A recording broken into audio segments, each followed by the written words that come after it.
I'm out of breath. Hey, America. I want to show you this.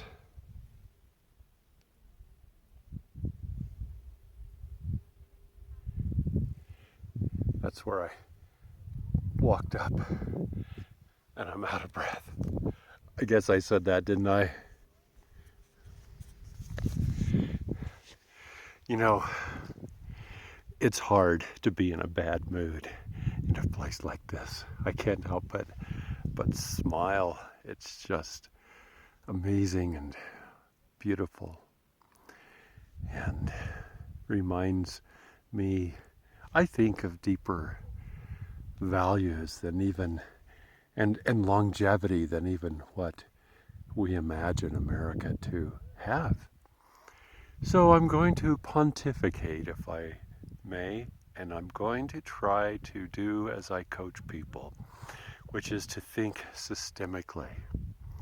So as I was more or less crawling up these dunes, what I told myself somehow, I reminded myself, think systemically about what America is going through.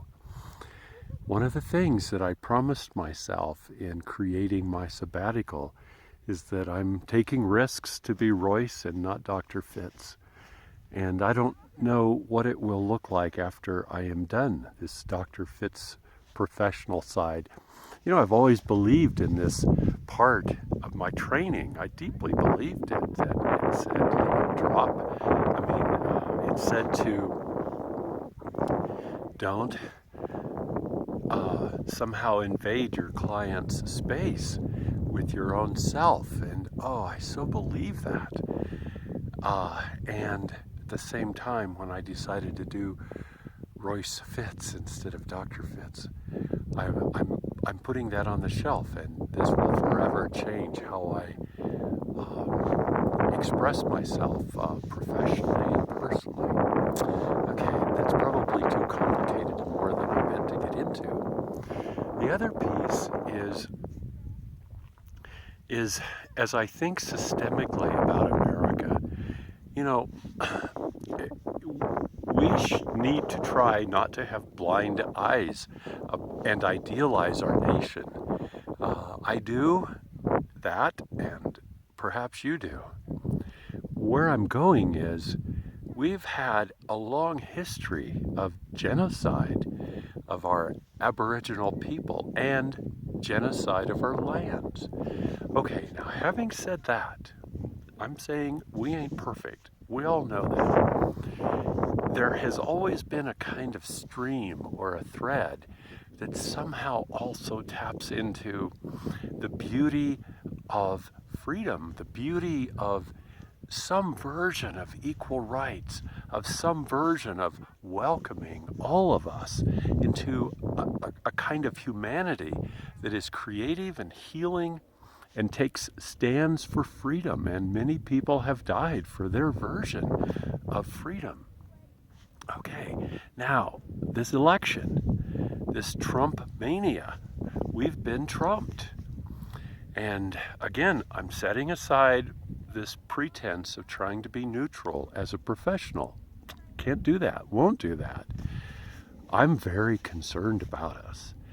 And I've carried despair. That's why I'm on this journey this weekend. I had planned on coming down here at some point and enjoying this sacred space. But I just had to get out of town. I didn't want to pay attention to news.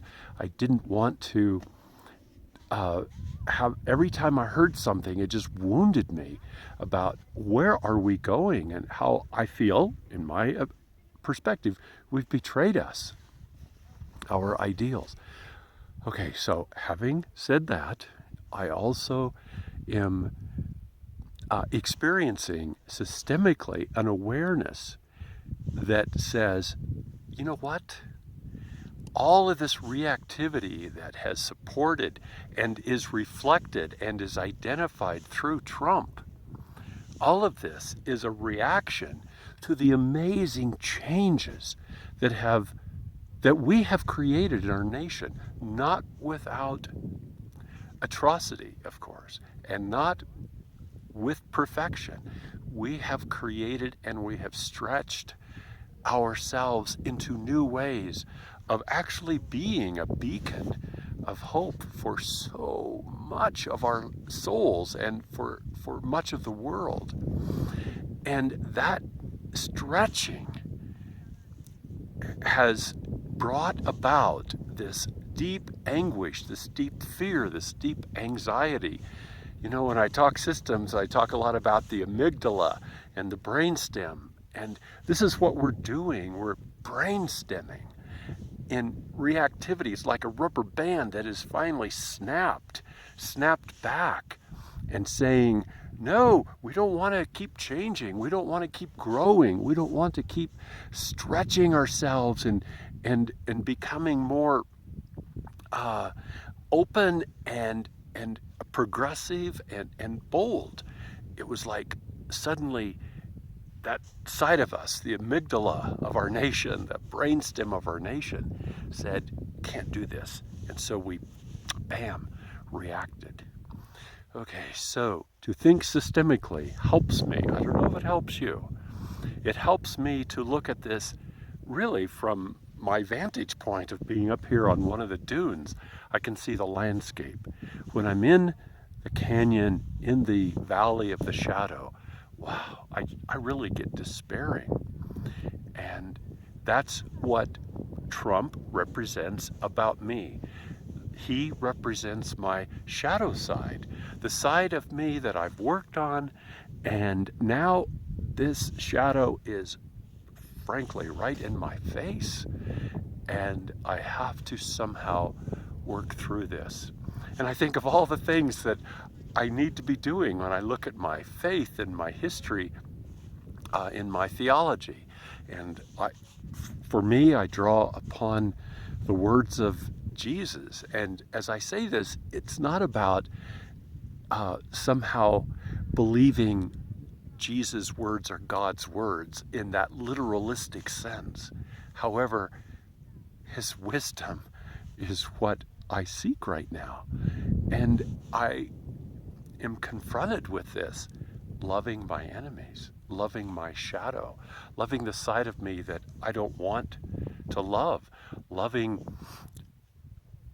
who and what it is that has put Trump into at least 4 years of power, and loving the enemies outside of America that may get scared and may be reactive and may do weird things because we have a reactive president now, not a thoughtful, deeply guided president. We have someone who's potentially reactive every second of the day.